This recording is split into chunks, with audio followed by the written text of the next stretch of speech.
Welcome to the Underreported Stories podcast. I'm Christy Clark, and these are the 5 underreported stories that you need to know. All right, we are here with none other than Isabel Brown, full-time streamer, content creator. I like to consider her a coworker because we all do the same thing, and it's so fun. And she's the author of the new book, End of the Alphabet: How Gen Z Can Save America. Welcome to Underreported Stories, Isabel.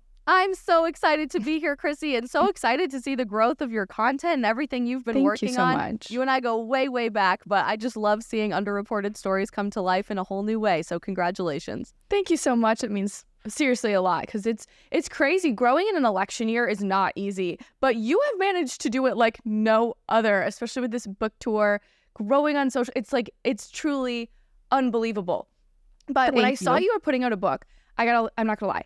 I just feel like our industry, when you're really young like we are, relatively, I feel like in our industry, youth can often be mistaken for inadequacy. Mm-hmm. So sometimes I just, I get curious what it's like to write a book in your 20s. And how was that process for you? How's it been putting it out there? Has it been exciting, hard to get people to take you seriously? Like, tell us everything.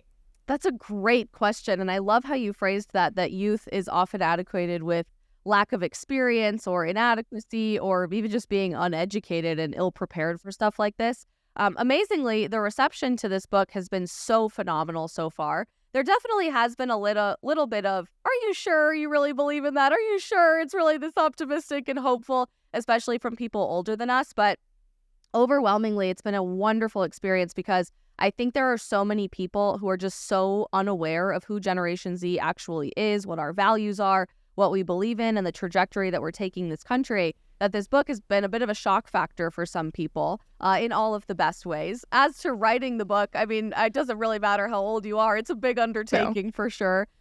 Typically, it takes about a year to write a manuscript and then have to go through all of the editing processes and go back and forth with your publisher and your agent and everybody. I wanted this book to come out before the 2024 election, something terrible. It was very important to me that it hit shelves well before November of 2024 to hopefully influence some things. And I signed my contract with my publisher in the end of 2022. They said, take all the time that you need to write the book, a year, whatever you need. And I said, no, it needs to be out spring of 2024. So how quickly can we get this thing done? I wrote the whole manuscript in about 3 months, which was a crazy undertaking. Usually people take about 12 to 18 months to write their manuscript. But it was so exciting, and I felt this sense of urgency to get this out there now, as opposed to like taking your time in the world of publishing, that everything moves at a snail's pace and really does take forever. So it has been the most whirlwind, exciting, wonderful journey over the last year and a half or so, and I'm really excited to see how this book continues to impact the lives of others. Yeah, well, congratulations. I wanted my physical copy, and it shows up tomorrow at 4 a.m. Thanks, Amazon, for nothing. Oh my gosh, I'm so excited to read it. And then I also got Abigail Schreier's new book, the book about like bad therapy. Yeah. And I'm like, I'm going to read that one first and then read yours second so that I can end on a happy note because I need to be inspired. It's so true. I mean, it's very easy, even though we're going to talk about some stories today that are honestly quite bummers. And, I've said this to my audience. It's hard, talking about stories that are constantly like sad or like, are you effing kidding me? Why are we talking about this? But at the end of the day, I leave my office, as I'm sure you do, and I get along with my liberal friends. Like, I get along with like the rest of the world. Like, it's not as divisive as some of the stories might claim to be. And I love that your book brings hope to that. Oh, 100%. And I think you'll never hear about that in the mainstream media. It'll never grace the running of Fox News and Newsmax or even CNN or MSNBC. You're never going to see a headline like that in the New York Times or glossing your Twitter feed because that doesn't sell, right? Nobody wants to report on everything's fine. You have to create and manufacture outrage wherever possible in the media today. I know. Which is really frustrating because what I'm seeing, even traveling across the country these last few weeks on college campuses, including my alma mater, where things were so bad when I was a student that the Colorado National Guard had to come when a conservative speaker showed up because people were that afraid of actually getting like shot in the head or run over by a car at a protest. It was so calm and lovely and polite. And it always is that way when I'm back on college campuses, with very few exceptions today, because there's a hunger for unity and real dialogue and conversation today. And I hope that in our independent content, doing actual journalism that the mainstream media never wants to do. We can try to shine a little bit of a light on that unity and a hunger for community again that will never make headlines otherwise. Yeah, you're so right. And I love that that's exactly what you do. If you guys don't already follow Isabel, I'm sure you do. Her community of what you've built on your platforms is so wonderful. You do it unlike any other. There are a ton of content creators that do this, but the way you've built a community, because that's exactly what people are craving, is just chef's kiss. There's no two ways about it. Thank you, Chrissy. Anyway, I could gas you up all day, but are you ready to get into the 5 underreported stories that you need to know? I am psyched. Let's jump in. Okay. The 5 underreported stories that you need to know are brought to you by Patriot Mobile. Americans have had enough of supporting companies that hate our values.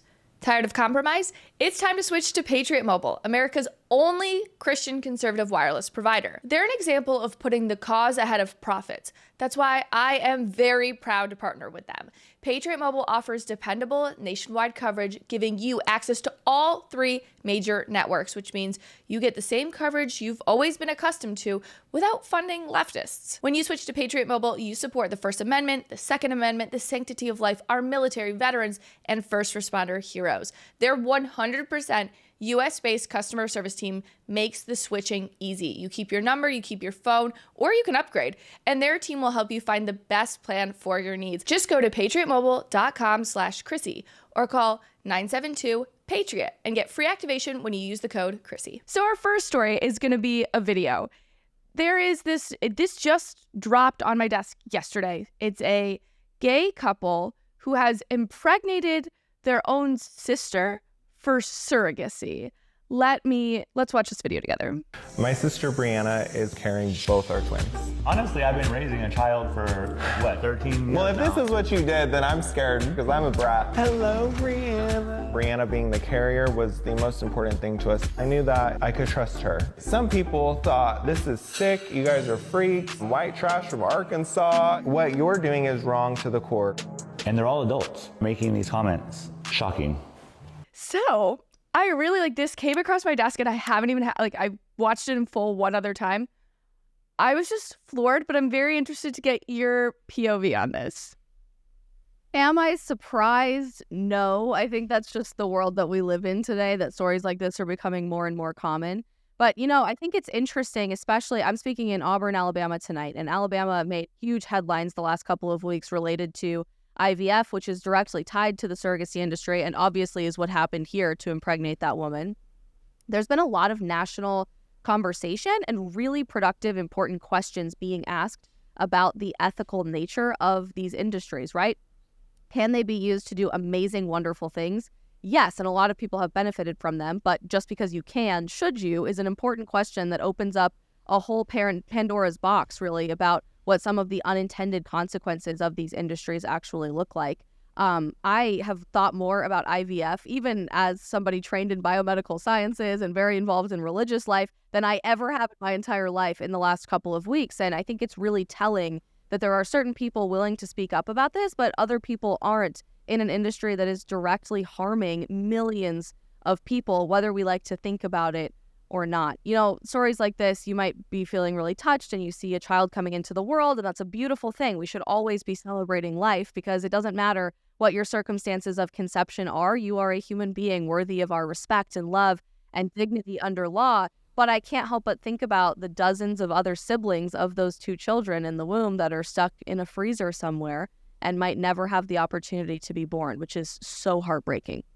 I know. And I really do love the way, I don't love any of this happening, don't get me wrong, but the conversation about IVF that we're having in, I would say, kind of this based media we've created is also coming along in tandem with conversations about birth control. And I really do see the correlation between the rise in birth control and the rise in IVF. And I'm not going to get too personal about this, but, I was on birth control for a really long time, and I've had a lot of health complications since getting off of it. Part of it being a question of, am I going to have to undergo IVF in order to become a parent? And it scares me because we have to have these conversations, obviously, about IVF, but what's the point in having a conversation if you're not going to address one of the root causes of why so many women need to undergo IVF, why conception in the most, normal form, I guess you could say, is virtually impossible for a growing amount of women. But as you know, you talked about this, the Washington Post wants you to think that there's nothing wrong with birth control. Yeah, they literally had an aneurysm meltdown over how many people are quitting hormonal birth control, and then tried to gaslight you into thinking that the symptoms and side effects on the freaking box of birth control are somehow conspiracies perpetuated by like right-wing QAnon influencer propaganda on the internet. Ooh, we're QAnon, Isabel. But I'm so glad you bring that up, Chrissy, because there are quite literally millions of women today with unexplained, previously undiagnosed infertility, and I'm sure there are a million contributing factors to what that looks like. There's endocrine disruptors in all the clothes that we're wearing, in the cleaning products that we use, in the makeup and skincare that we use, in candles, in food, in everything. But how much of that, especially for our generation, is being contributed by the big pharma industry and largely birth control? I love that you're so transparent about this, because I love to be fully transparent about birth control as well. Most women in our generation have taken it at some point in time, and we weren't prescribed it to prevent pregnancy or even when we were sexually active. I was put on for birth acne control at 15 for acne. And then I was told by every single healthcare practitioner in my life for 9 years, well, you just need to stay on it, or you're going to keep breaking out, or you're going to gain a bunch of weight if you quit, or you're going to feel miserable and your whole personality is going to change. And I love telling young women that literally throwing that in the trash was the best decision I ever made. I took birth control for almost an entire decade. I have no idea how that's going to impact my married life here in the next couple of months after I get married and hopefully start trying to have a family about a year after that. But it's really frustrating and scary to me to see so many of my girlfriends unable to conceive a child for years and years and years. And we were all taking these magic pills marketed to us as a one-size-fits-all solution to our problems. But they're causing a whole lot more problems than they're solving. Oh, it is. And I want to move on to our next story, but I want to also get into this whole Nickelodeon thing that you've been doing a great job of talking about. So let me tee up our next story. We can kind of talk about it, but I really think the two go hand in hand. So Kamala Harris, I believe this was back last summer, so last June 2023, invited this drag queen to come to the White House to celebrate Pride Month. And that drag queen has now been credibly accused of multiple sexual assaults. This person was a contestant on RuPaul's Drag Race and has been a subject of police reports that have gone literally unreported for a long time. There are 4 people alleging sexual assault was either happened or attempted. And a 5th person claims that this drag queen attempted to assault him in a bathroom closet despite constant rejections. And there's also allegations out there that mirror a recently settled lawsuit against the same drag queen. So there's lots of allegations. This is not like a Christine Blasey Ford thing. This is, some real allegations against this person. And I picked this story not because I want to shit on drag queens or anything, but because you all week have been talking about that Max documentary, Quiet on Set, which exposed a lot of pedophilia taking place on the set of Nickelodeon. So I'm just curious from your point of view, whether you see the parallels between the nation completely agreeing that what was happening on Nickelodeon was disgusting, but somehow that same activity happening from a drag queen and then that drag queen being promoted at the White House is somehow not treated the same. If I had an answer to this question, I think we'd be living in a much more prosperous society. It's been interesting to me in the last several days watching the response to the Quiet on Set series with Max. Apparently there's another episode that they weren't planning on airing on April 7th. And so I'm on the edge of my seat excited to watch this. But there's been this resounding unified message in response to Quiet on Set that what happened to these actors that we all loved growing up and loved watching and shaped our childhood is completely unacceptable. It's disgusting. It's the lowest of the low human behavior, which is really promising to me. Even from inside of Hollywood and the media, the response has been this way. Whereas a year and a half ago, we were all or not even a year and a half ago, less than a year ago, everybody was freaking out about Sound of Freedom dropping in the movie theater and trying to say that was QAnon right-wing conspiracy theories. Do you see a pattern here, Chrissy? With how media I sure do, babe. And so I'm very, very pleasantly surprised how people are resoundingly responding to this as condemning it, as saying that's unacceptable in society, and we need to take action to protect these kids. Unfortunately, you've seen zero response from our politicians at large about the Max documentary series and just about sexual abuse, especially of children at large in our country. This has been going on for a really long time. Look at what happened in a Loudoun County high school bathroom with a lot of these bathroom situations. You're seeing stories of this happening on kids' camping trips and school trips because of a lot of the gender policies that are being put in around the country in states like California, which is very, very scary. Planned Parenthood often is caught failing to report sexual abuse of minors or human trafficking because they'll bring the victim in for an abortion and that child will never be reported to the appropriate law enforcement agency. So sad. Whether or not this story ends up being credible, I'm a big believer in the presumption of innocence until guilt is proven, no matter who is being accused of anything. But whether or not that ends up happening, this is just kind of a latest in the constant string of very similar behavior within this bubble that, for whatever reason, people in positions of political power are vehemently ignoring. They're doing absolutely everything they can to not talk about it. And so if there's something that's shifting in you when you hear about stories like this, thinking, that's wrong, that's disgusting, that makes me nauseous, it doesn't matter if it's for a child actor that you grew up watching on Nickelodeon or an unnamed victim of somebody assaulted in a bathroom closet or in a back room that you've never heard of their name before. It's always wrong, and we always need to take protection in the legal system and in culture at large to protect these innocent victims. I know. And you know, what you were saying about the politicians not making direct comments about something that's just so easy. Like, we all agree that this is bad. It's really not hard to say, oh, I agree, child molestation is terrible. I don't know why that's so hard for them to say. But when they don't say it, and then they're like high power politicians are then simultaneously being accused of being linked to like some sex pedophile ring with Sean Combs and aka Diddy, I think it fuels what the left-wing media calls conspiracy theories, because of course you can't make a comment about children being assaulted. You can't condemn that. How do I expect you to not condemn another instance of potential sexual violence? I think what politicians also forget lately is that silence is also an answer. Like, not to sound too much like a leftist, but being like, silence is violence. Or whatever. That's not true, but not commenting on stuff like this, that is arguably the number one cultural issue we are dealing with at this moment in time. It's the number one trending story on every single social media platform. I mean, even the media has really failed to cover this Quiet on Set documentary series appropriately, or any other situation of sexual abuse, especially of children, appropriately. That tells me everything I need to know about your motives if you can't even remotely acknowledge something like this is going on. No, for real. You're so right. All right, ready to move on to our next story? All right, let's do it. So Minnesota has their attorney general, his name's like Keith Ellison or something like that, total far leftist. He has now put out a video, well, not even a video, he went on TV and said that it's the car's fault for being too easy to steal. Let me show you this. We've also got to go upstream. We've got to make sure that the automobiles are not so easy to steal so that they're a tempting, attractive nuisance for young people. And, you know, right now we are investigating 2 major automakers because their cars are dramatically too easy to steal for young people. It's the car's fault.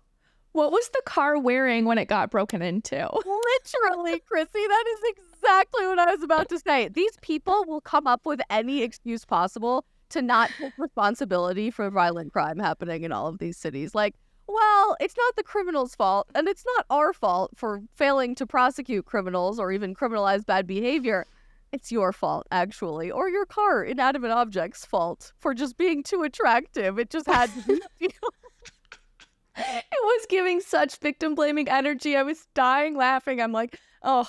But I think what I took away from it, though, was it was very duplicative of their of leftist logic about guns. Like, oh, it's the gun's fault. Just like hold its own trigger, like boom, boom. You know, it didn't like, it's not the young person behind it or the person behind it that opted to do that, you know. And I believe yesterday marked the anniversary of the tragic shooting, the Covington shooting that happened, or was it Covington? Yeah, the shooting that happened here in Nashville.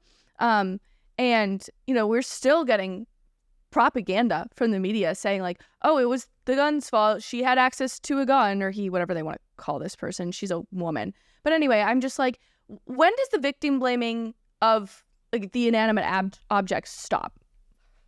I don't know. I don't know what else I could possibly come up with from here. Like, it's your computer's fault that hate speech lost your social media feed. I mean, that kind of is the logic that they're trying to apply with a lot of these censorship bills.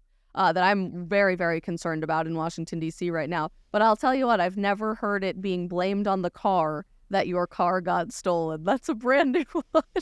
I know, it's so weird. Actually, this isn't even a story, but I just am so interested to hear your take on it. Since you live in Florida, Governor Ron DeSantis just passed that bill saying something along the lines like 14-year-olds can no longer be on social media. You were just saying there's a lot of censorship. There's been an argument that, yes, the bill really would be helpful to young people. They don't play the comparison game online. They don't have access to social media. But then from the other side, people are saying, well, it is censorship of a sort to say you cannot have access to this. What are your thoughts on that? Yeah, I don't know too much about the specific bill quite yet. It came out as I was bouncing around all over the country for my book tour, so I'm excited to go home tomorrow and actually do some research about this. I'll be talking about it on my live stream tomorrow. On one hand, I struggle with it a lot because ultimately censorship is censorship. Just because you have a certain age or a certain background or a certain physical attribute about yourself doesn't mean you have less of an opportunity to participate in the civil liberties that are guaranteed to every single American citizen. And as the left continues to push propaganda younger and younger and younger and younger and trying to take advantage of children and shape their minds in whatever way possible, social media is really the only breeding ground that the right has right now to try to influence you in a positive direction, to tell you the truth, to expose you to a new perspective. And you and I both know that intimately as content creators, how effective that has been for teenagers and young adults. So I struggle with that aspect of it. On the other hand, there are parts of the bill that I've read about that I'm really happy with, like age verification for pornography, for example, which is very similar to what just happened in Texas.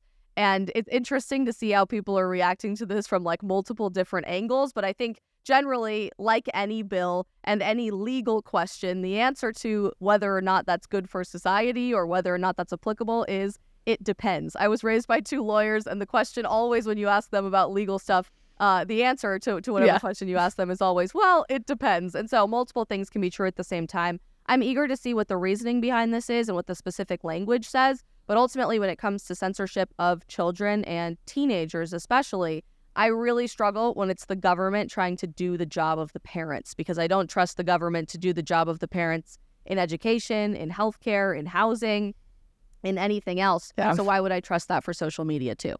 I know, and it's you hear it time and time again, but it is a slippery slope. And I always think just because I like it, I think there was that abortion ban that happened in Texas, and don't get me wrong, totally in favor of the abortion ban, but the charging Uber drivers for driving you to an abortion clinic, I'm like, California is going to use this same ideology on guns, and lo and behold, like 6 months later, they did. You facilitate the sale of a gun and someone uses it for something you didn't intend them to use that for, you can then be charged as like an accomplice. It's absurd. And I get worried with stuff like this, that the government, while they think they're doing something right, and while I might agree with it doesn't mean that the next person that gets into power then has that power over me. And honestly, if the social media companies were smart, they'd do this themselves.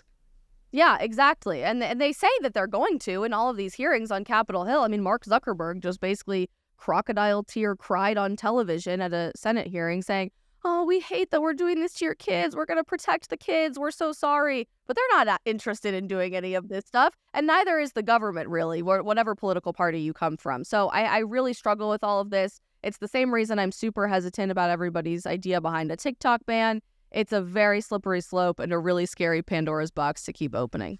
Yeah, for sure. All right, let's move on to our next story. So Baltimore is facing this, I've been using the word apocalyptic police shortage because they have obviously little sub-districts within the city. One of the districts has like 61,000 people. That's a lot of people. 3 police officers patrolling the entire district. And on top of it, they had calls coming in from, police calls saying children, 10-year-olds have been abused, covered in bruises. Police are not responding for well over 12, 15 minutes, like long periods of time when there are so, you know what I mean? Like those small minutes matter. And I'm very reticent. I don't want to blame the police officers who are working because they're working. But in 2020, the city of Baltimore cut the police department funds by $22 million. And this is now a direct result of it. This is not happening in other cities, or this is happening across other cities too. And it just seems to be a problem in all these blue cities. And I wonder why.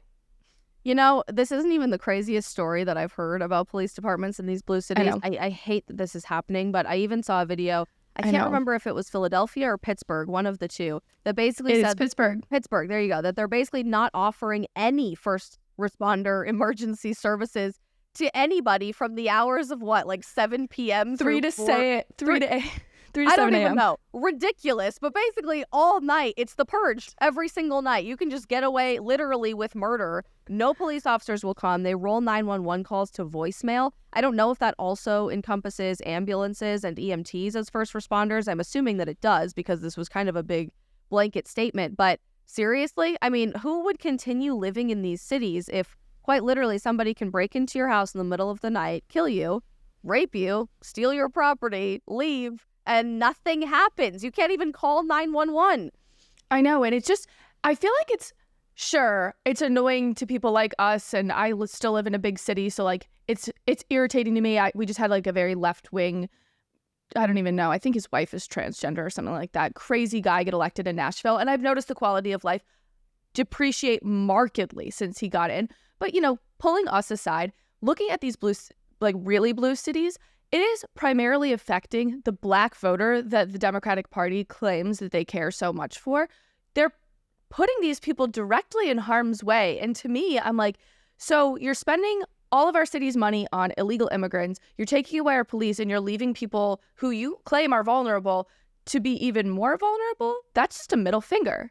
It is, but it follows the same logic that they do for everything else when they pander to a certain voter block, right? Whether that's to a certain minority group or to young voters in particular, they say, we care about you. Nobody else cares about you. We have all the solutions. And then the solutions that they offer you really make your life substantially worse and put you in harm's way. It's the exact same reality as most abortion facilities being within minority communities and trying to pander to that. And then calling it empowering or life-saving healthcare, when in reality, we all know the foundation of the abortion industry at large was quite literally eugenics, to root out minorities from society, which is disgusting. And so I have no doubt all of this purge crap that's happening in Baltimore and Pittsburgh and everywhere else is going to be blamed on the American right somehow. It's white supremacy somehow because it disproportionately is impacting minorities, but they're literally doing it to themselves. It's really sad, actually, these cities. I know. I feel like they have no one to blame but themselves. Stop voting for this crap. Yes, but there's nothing else we can do. Anyway, let's move on to our last story. This one comes from Vanderbilt University, quite literally down the street from me. There are 7 students that were actually suspended from the university because they were occupying the lobby of the chancellor's office. So Vanderbilt students wanted to have this BDS referendum, you know, the boycott, divestment, sanctions against Israel. And the students were calling on the university to divest from the state of Israel. So they held this whole sit-in. I'll play it for you. This crazy sit-in at the university, and it did not go well for them. And the police officers are standing by like puppets. Shame on you! Puppets! Even Jack. Yeah. Who wants to meet Not Jack. You're protecting a terrible man. I hope you know that. You're protecting a terrible man. And a coward, too. And a coward, an absolute coward, who is aiding and abetting a actual genocide. 30,000 people are being killed, sir. That, like the preface of that video, they're there to yell at the chancellor because they're not getting their way for being a bunch of borderline anti-Semites. Then you move over to, the person they're talking to is a Black police officer saying, screw you for protecting the chancellor, like, shame on you. That's who they're talking to. They think that because he's Black, he must be on the side of the minority oppressed, which is such a lie. But that's anyway, pathetic. Thoughts, craziness, right? The masks tell me everything I need to know about that group of people. You know, I'm just shocked how many kids on these campuses. They're largely blue campuses, mostly in the South, I'm noticing. Vanderbilt, I was at Virginia Commonwealth about a year ago. At these elitist, like, very leftist schools, these kids are all still wearing masks, and it's just ridiculous to me. But anyway, that tells me everything I need to know about their political affiliation. But look, whether you're blocking a freeway for people going to work, or you're trying to shut down essential public services, or you're sitting in a place that you shouldn't be sitting in at and disrupting the work of your university, there are consequences to your actions. And I think people need to be aware of that. You can call something like rightful resistance or justified resistance if you want. But you have to be prepared to answer for that. And the number of these sit-ins that I'm seeing across the country, largely in administration buildings like this. Last night I was at the University of Washington in Seattle, and they just recently had a huge sit-in that occupied their administration's office for like 12 hours. It was ridiculous and really crazy. Do they not have things to study for anymore? No, I mean, this is what they're studying for, probably. This is what they're learning in their classes, if they're in liberal arts programs in particular. You got to be ready to answer for that, especially at a private university like Vanderbilt, where it's probably pretty obvious if you engage in that behavior, you're going to get suspended. Oh, well, the best part of it is, well, I don't have the video teed up, but it is wild. The girls were all, like, some of the girls were in there, and they called 911 because one of the girls had to change her tampon, and they weren't allowed to leave the building without getting arrested because they chose that. So they call 911, and they're like, oh my God, she could go into toxic shock syndrome. I'm like, you weenies. You didn't think of that beforehand? You didn't think that this was maybe a stupid idea? They don't process any of this. And I'm like, ladies, sorry, you're stupid. Yeah, that's bad. You didn't like bring one with you, or you couldn't use the, you know what, at all these universities, they have free tampons in all the bathrooms. I know, go to the men's room. Oh my gosh.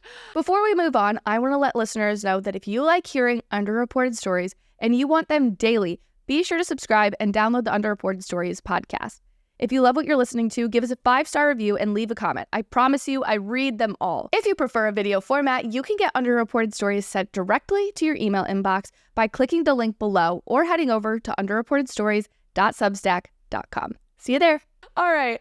Well, let's get into playing our favorite game here at Underreported Stories, and that is our segment we call Is It Real or Is It Satire? Oh boy, here we go. Is it real or is it satire? You cannot be serious! All right, so I have teed up a story for you, and I just want you to guess whether you think this is real or whether it's satire. So this headline reads, the ADL claims that 100%, this saying 100%, is shorthand for 100% white and is a term used by white supremacists. Is it real or is it satire? Sadly, I know the answer to this one because I just made a video about it this morning. It's real. It is real. The Anti-Defamation League is now trying to say if you colloquially refer to something as 100%, you're a white supremacist. You said it at the beginning of the video and I was dying laughing.